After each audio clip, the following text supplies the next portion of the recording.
Sitting for a living is killing you. Raise your hand if you sit for a living. Okay. Raise your hand if you drive to work. Okay. All right. Sitting for a living is killing you. Sitting for a living is more detrimental to your heart health than is smoking, believe it or not. Okay, so how did we first discover that sitting was really detrimental? Well, back when trolley cars and buses were a big thing in England, they were noticing some trends that they really didn't know what to make of it. And so they took the bus drivers and they followed these bus drivers, and bus drivers sit for a living. And then they took these trolley drivers and started following these trolley drivers, and the trolley drivers stand for a living because the thing that they do, they stand and they operate the trolley. And they found that the bus drivers and that was the only difference, the fact that the bus drivers sat and the trolley drivers stood, saw that the bus drivers had a 400% greater chance of coming down with and dying from heart disease. 400%. It's mind-blowing. As chiropractors, we say that sitting is the new smoking. And I will go in front of anybody and testify that I believe that sitting for a living is worse than a smoking habit. It's destroying your cardiovascular health and it's destroying your musculoskeletal system. We know that within about 5 minutes after you sit, your entire metabolism changes. So if you have any goals of maybe losing any kind of fat, you can forget about it if you sit for a living. Because as soon as you sit down in this posture, after about 10 minutes, your body goes into chillax mode. And in chillax mode, you can do things like store fat. The scary part is that we're in chillax mode like in our body in terms of the posture that we're in, but we're not in chillax mode in our bodies and in our mind with where our headspace is at, because it's extremely stressful. And in a stressful environment, back in the day when we were like fighting saber-toothed tigers and stuff like that, in a stressful environment, your body chooses to store fat for later. Or, if you don't want to use the saber-toothed tiger thing, which is fine, back when we really counted on our agriculture and our grain stores to survive like a winter, let's say like ancient Egypt, okay? If the grain stores didn't get filled up one year and people start starving, that's a very stressful time for your body, correct? So your body's going to start storing fat at any opportunity. So your metabolism slows way down and your body goes into store fat mode. And so we're struggling as a society to make the changes that we want to make, because everything that we're doing in our daily life is setting us up for failure, and then we wonder why we're smashing our head against the wall to make this stuff happen. So here are some suggestions that I have for those of you that sit for a living. Number 1, sitting on a physio ball. This one is cool, but it's not as cool as just the freestanding ball. Guys, can you toss me that big blue ball?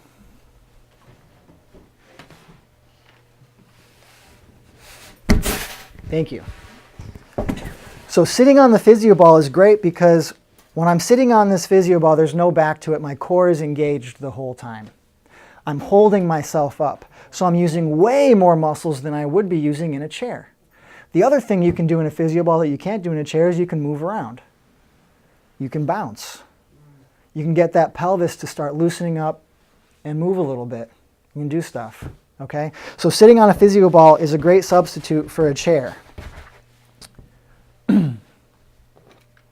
Now, when you are sizing your physio ball, look at how these young ladies are positioned. That's perfect physio ball positioning. You want your physio ball big enough and inflated enough with enough pressure such that your thighs are parallel to the ground and your knees are at a 90-degree angle. Okay? That one, if you guys were paying attention, is underinflated for me. They lose air over time. We got to pump it up. That's how that goes. The other thing you can do is get a stand-up desk. They're not very expensive, and I'm pointing this way because Dina has a stand-up desk. Dina, did you always have a stand-up desk here? Nope. Okay. It was hurting my heart to see her sitting down, and I could see the changes because I was adjusting her. My back. Yeah. I was adjusting her, multiple times a week, and I could see her spine starting to change. because before she started working here, she wasn't sitting. Okay? Then she started working here, started sitting for a living. We really had to make a change. So we made that change very quickly, and now she holds her adjustments better than she ever has since when she was sitting. So the stand-up desk is very easy. You can get these things very inexpensively. Now, my recommendations for a stand-up desk, okay? She is in good position except for one thing. She's looking down at her monitor.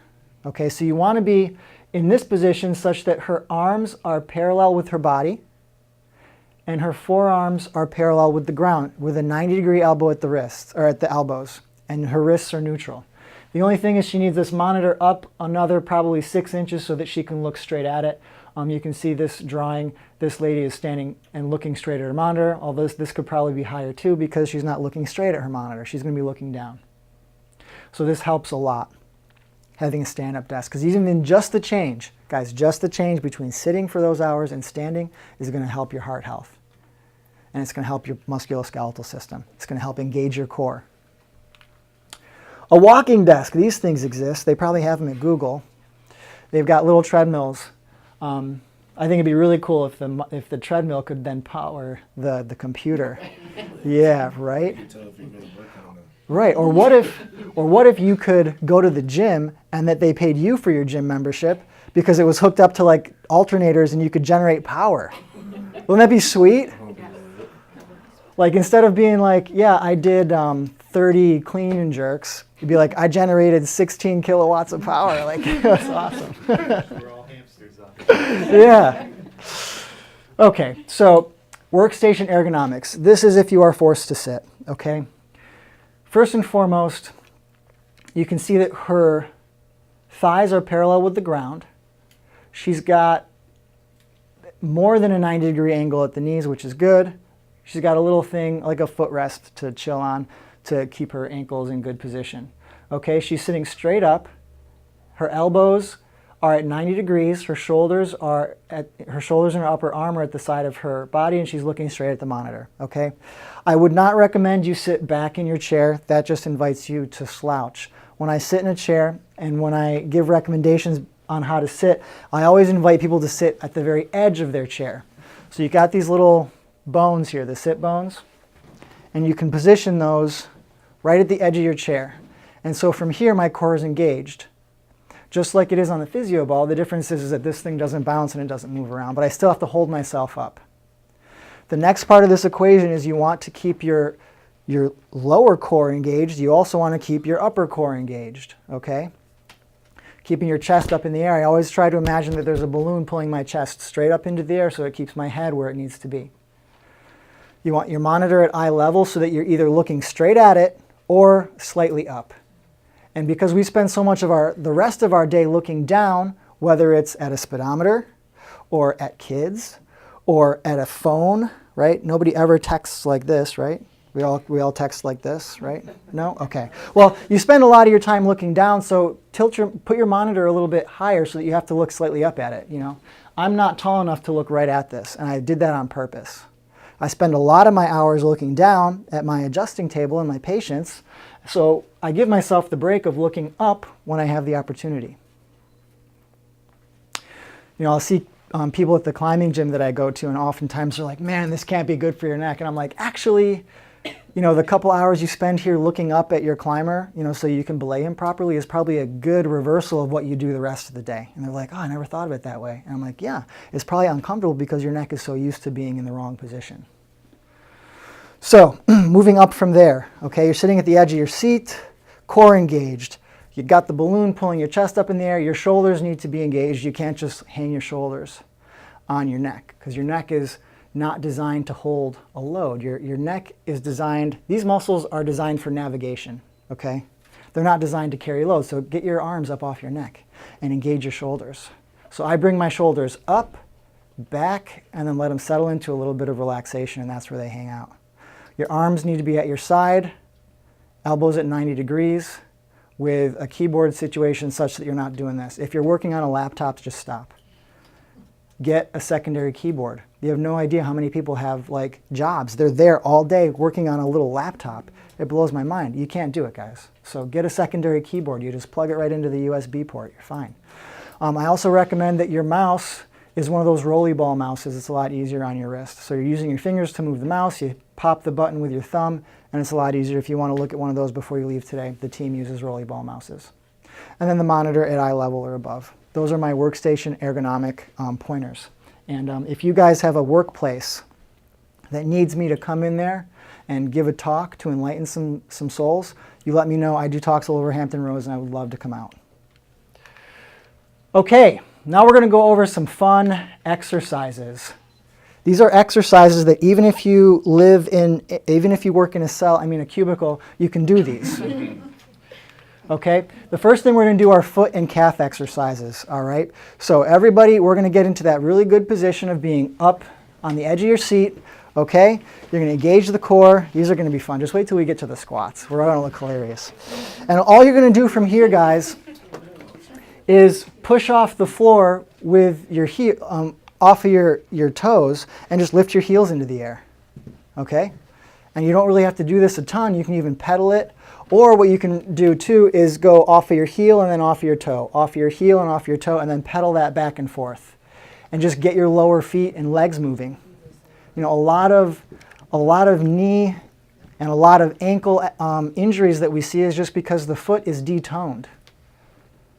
Okay? And just do this for like 20 seconds. Set yourself a timer, do it for 20 seconds every hour.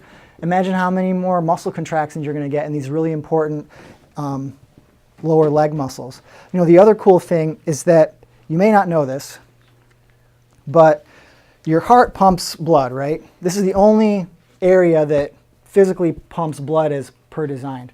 The blood gets up out of your lower body by the contractions of the muscles in your lower body. So if you're not walking anywhere, guess what's happening to that blood? It sits in pools in your legs, and people get varicose veins because they're not up and walking around. It's not just a failure of the valves in your lower legs that causes this stuff, guys. It's people that sit for a living that you don't pump those, you don't use those muscles. Okay, so doing this 20 seconds out of every hour can really help move that blood and move that circulation and keep stuff moving. Nutrients needs to flow through your body. Okay. The next thing we're going to learn is mini squats. Let me see if I can lower this thing down a little bit to like chair height.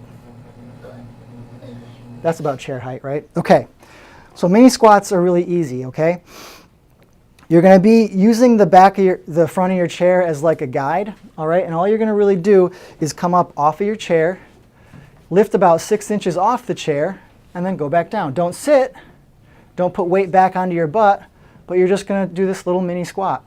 And you won't even have to peek your head over the cubicle so people won't think you're doing anything weird, okay? And you can put your arms out in front just to give yourself a little bit of ballast. Now, I like to think of myself as a fairly fit guy, but I'm already feeling it in the outside of my thighs, okay? So you can imagine doing that for 20 seconds is going to help you really just get a lot more leg contractions that you're sadly missing through your day, you know?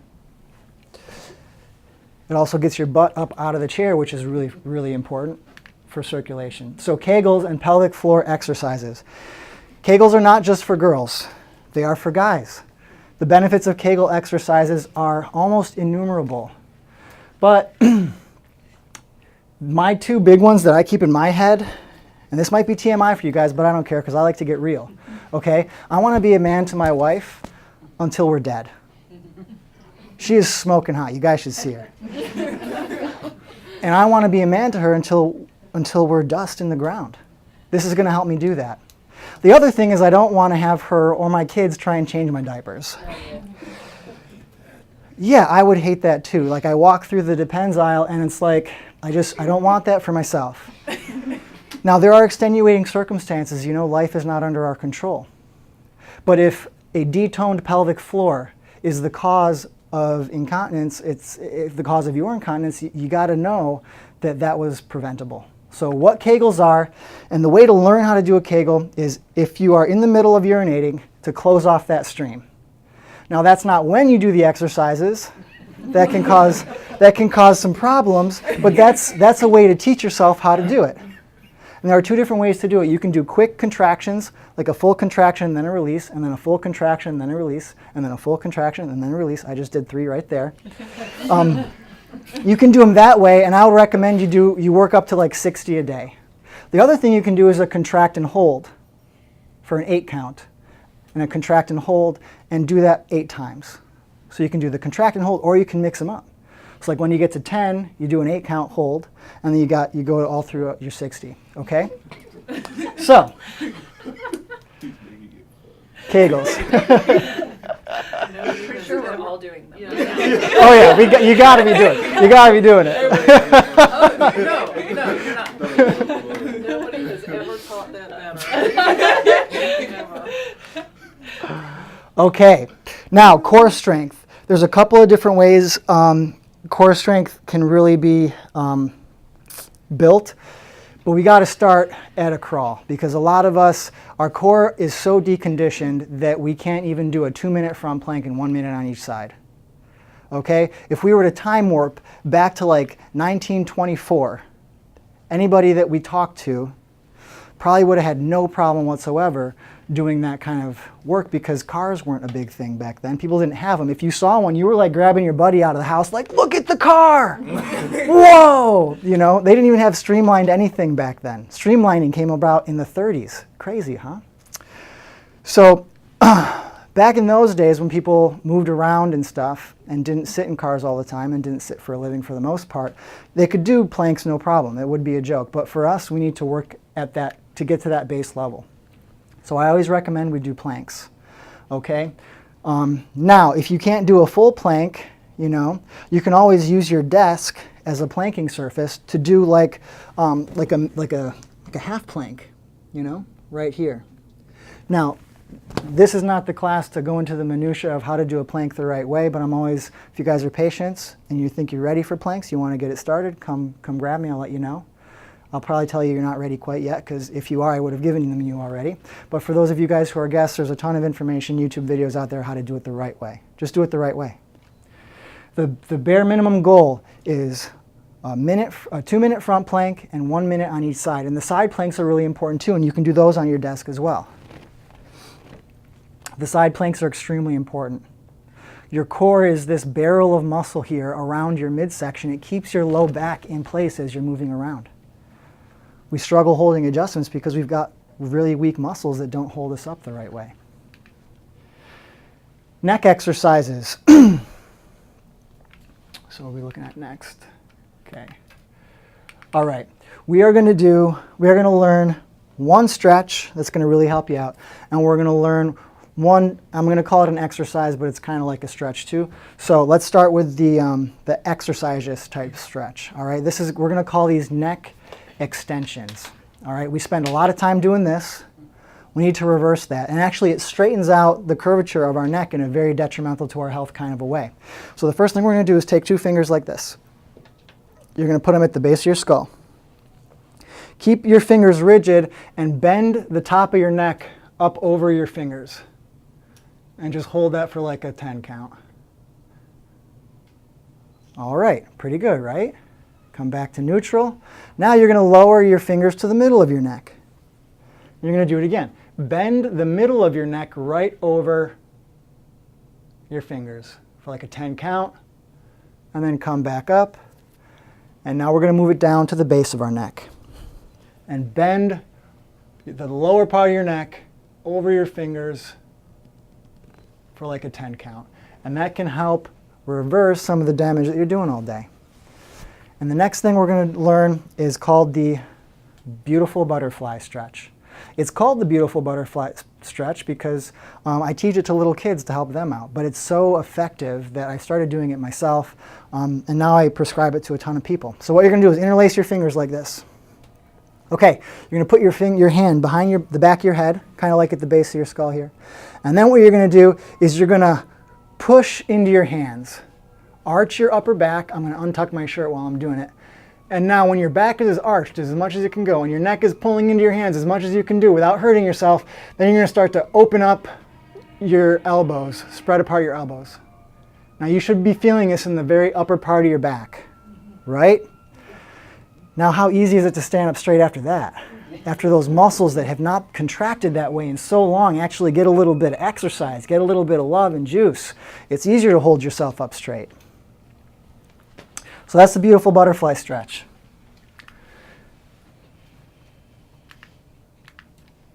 Okay. The last thing I'm going to leave you guys with is you must, at a very bare minimum, get up and stand 10 minutes out of every hour. You just have to. There's no ifs, ands, or buts about it. Set an alarm on your phone, set it for 50 minutes, and when it goes off, just stand up. You can keep working. You don't have to even go anywhere. Just get up out of your chair, get onto your feet for 10 minutes out of every hour. That's the bare minimum to even have a chance of reducing some of the risks involved with sitting all day. Make sense? You guys have seen Saturday Night Fever, right? John Travolta, Night Fever? Okay. So they based John Travolta's character in that movie off of who my father actually was in the 70s. He was him. And my father was always a really good-looking, athletic, strong, like just that guy, you know? He was kind of like, you know, me, but like taller, you know? And he always prided himself on his athleticism. He was an amazing soccer player. You know, he probably could have played pro in the States if his father had let him to go out for the team. He played semi-pro in Italy, which is really hard to do because they're all about soccer up there. Just an incredible athlete. My father is an architect. And so he started to sit for a living, okay? I've never known my father as a skinny man. I've seen him in pictures as a skinny man, but he had a gut ever since I've known him. And that started to be a thing when he started sitting for a living, okay? The story continues. You know, he's tried to stay active. He joined a soccer league, but, you know, partly because of an accident, but the other part because his physicality was getting deconditioned over time in a way that he couldn't notice, which happens to a lot of us, right? We were athletes when we were younger, get the desk job, things start to deteriorate, you don't know it, and it could be something as mundane as you have a kickball league and you pull a hammy while you're running to first, or it could be something crazy like you engage the soccer ball wrong and tear your knee up so that you need surgery. And that was my father. He never could make the commitment to get on to a very steady workout routine. And he could never make the commitment to packing the right kind of a lunch, eating breakfast, like doing the healthy stuff that you should do. But he lives a life that's very similar to many, many Americans and many of my patients actually. You know, no breakfast, or at least not a good one. Don't pack a lunch so you don't either don't eat anything or you eat something crappy and then you get home and eat your big dinner. Meanwhile, sitting all day. And the only activity he would get would be on the weekends, whether it was working around the house, which, yeah, it's exercise, but it's going to deteriorate you. You need to train past the level of where you're working. You know what I'm saying? You see what I'm saying? And so now my father, like, I think of his 19-year-old self, the one that came over to Italy off the airplane, enthusiastic with a full head of amazing hair and, like, you know, tight t-shirts and ripped muscles, could see him now, he would cry. He'd be really sad. And I don't want that for any of you guys. I want you guys to take back your health. I want you guys to live the life of your dreams. And I want you to live it for a long time. I want you to live at that absolute highest level. That's why our thing here is live higher. Because wherever you're at right now, something can get better. And everybody here is on that journey with me to work just a little bit harder, tweak just a little bit of your daily routine to just get a little bit more back, because you're going to put a little bit more in. Now, we have a patient appreciation day, guys. If you're an existing patient, we've got a ton of fun food, games, prizes available. We've got amazing new patient promotions, so if you know that person that needs that extra push to get in here and just make a change for the better, none of the exercise that you do to your body, none of the food you put into your body is going to make a difference if your nervous system doesn't know what the heck to do with it. Chiropractic has to be the cornerstone of any healthy life. Your nervous system is everything. You know, if an EMT rushes to the scene of a car accident, what's the first thing they ever check? The neck. They check the neck. Why? Because your spinal cord's in there, right, guys? And if you don't have a nervous system that's connected, you're dead. You're dead. So please join us if you're an existing patient. If you know somebody that needs that extra push, take like 5 of these each. We've got tons of amazing promotions going on, massage therapy promotions, we've got chiropractic promotions. So thank you guys so much for being here with me today. Thanks for listening to me chat. and have a great rest of your night. If you want a water bottle, guys, come see us.